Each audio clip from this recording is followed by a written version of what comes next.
Ayun po, ano pag-usapan natin kung paano mag-public ng TikTok account ngayong 2026 po. So, punta tayo sa ating TikTok app. Click nyo siya. Then from here, punta kayo sa profile niyo sa baba. Makikita nyo po doon. Click nyo yun.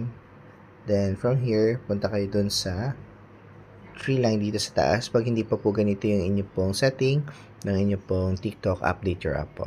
Click nyo yun. Then makikita mo dyan yung setting and privacy.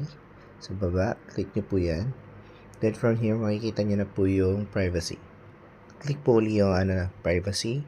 Then makikita nyo po naka-private po siya, naka-blue. So para ma-public nyo po siya, you have to click that button po.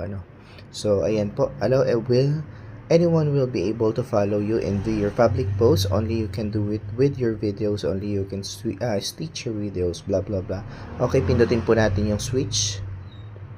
Ayan po siya. Then, makikita nyo po na wala na po yung color blue.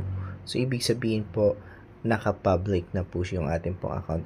That's our tutorial. Maraming salamat po.